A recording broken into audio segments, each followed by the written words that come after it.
Good morning, children. Welcome to today's session of Macroeconomics class of Sri Gokulam Public School, Guruvayur.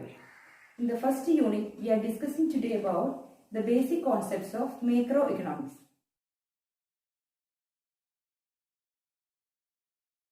You must have already learned about the fundamentals of microeconomics in the last year. Today, we are discussing about the principles of or the concepts of macroeconomics.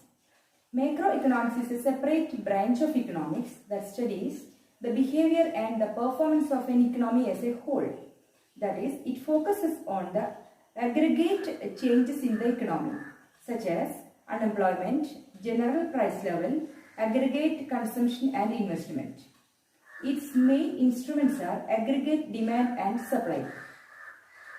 The macroeconomics developed by British economist John Maynard Keynes in 1930s.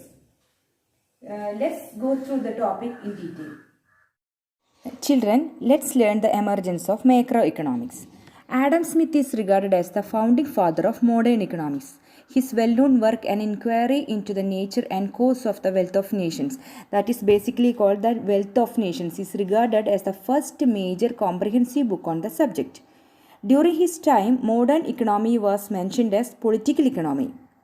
Macroeconomy, it's a separate branch of economics. It's emerged after the British economist John Maynard Keynes published in his book The General Theory of Employment, Interest and Money during 1936. In macroeconomics, we usually analyze how the country's total production and the level of employment are related to different variables like prices, rate of interest, wage rates, profits, etc.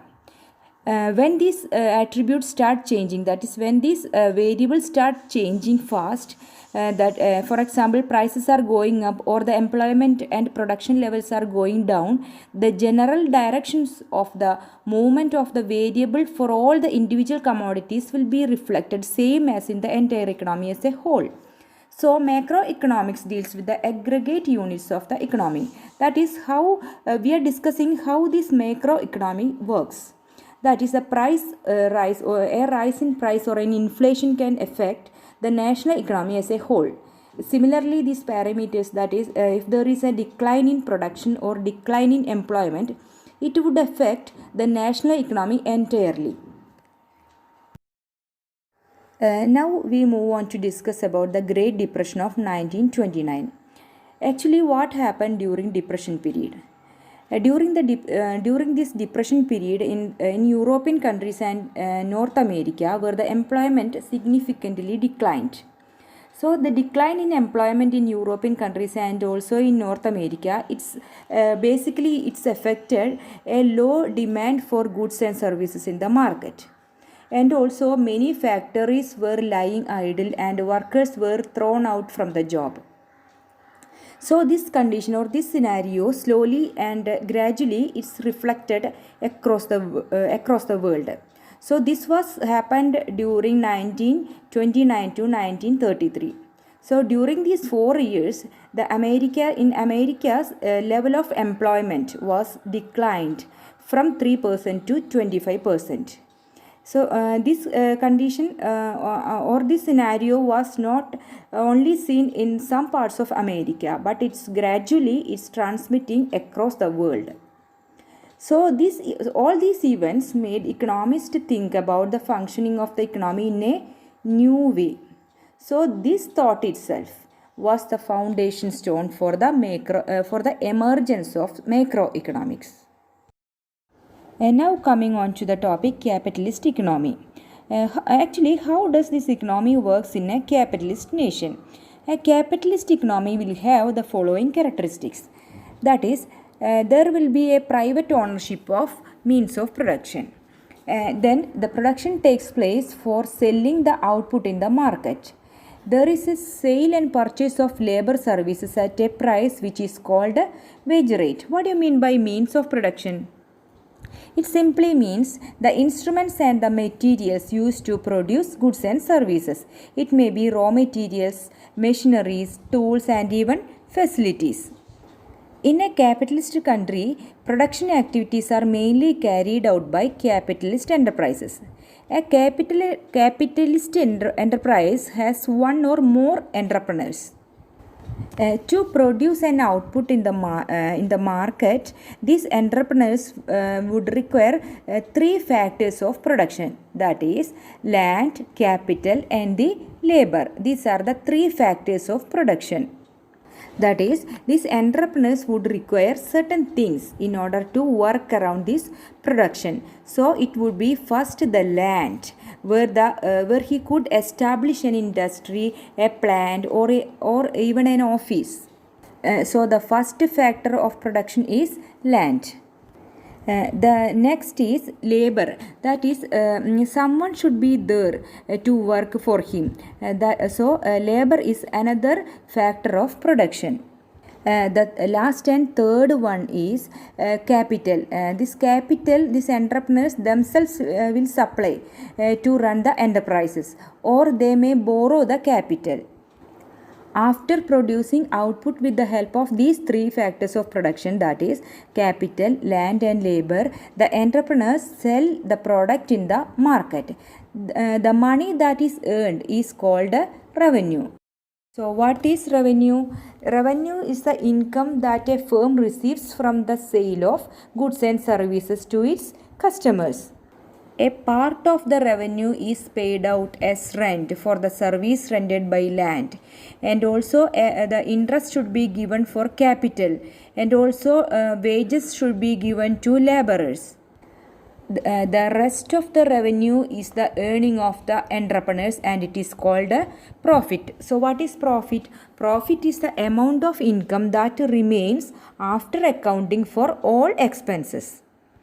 These profits are often used by the producers in the next period to buy new machineries or to build new factories, so that production can be expanded. These expenses which raise productive capacity are the example of investment expenditure. So what do you mean by investment expenditure? That is, profits are often used by the producer in the next period to buy new machineries or to build a new factories, so that production can be expanded. These expenses which raise productive capacity are called investment expenditure, and it leads to the expand of economy's long run production capabilities, and it also promote economic growth. Children, next we are discussing about the four major sectors in an economy. As per macroeconomics, an economy is a combination of four sectors. Which are they? The four major sectors in an economy are households, firms, government and external sector. The households consist of people.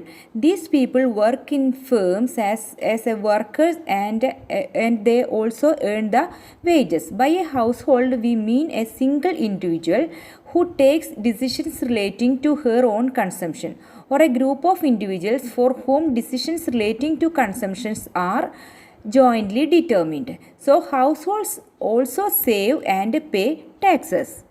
So the household sectors are individuals who are also taking part in the economic cycle. The next sector is firms. Many developing countries have a significant presence of production units which are organized according to capitalist principles. These production units will be called as firms. The next important sector of an economy is state. In both developed and developing countries, there is the institution of state. The role of the state includes framing laws, enforcing them and delivering justice. The state undertakes production, imposing taxes and spending money on building public expenditure, running schools, colleges, providing health services, etc. These economic functions of the states have to be taken into account when we want to describe the economy of the country. For convenience, we shall use the term government to denote the state. Children, the fourth important sector in an economy is the external sector. All the countries of the world are also engaged in the external trade. The external sector is the fourth important sector in the economy. Trade with the external sector can be of two kinds, that is export and import. What is export? The domestic country may, in export, the domestic country may sell goods to the rest of the world. These are called export. Whereas the economy may also buy goods from the rest of the world. These are called imports. Besides export and imports, the rest of the world affect the domestic economy in other ways as well. Capital from foreign countries may flow into the domestic country, or the domestic country may be exporting capital to foreign countries. So these are the four major sectors in an economy, that is households, firms, government or state, and the external sector.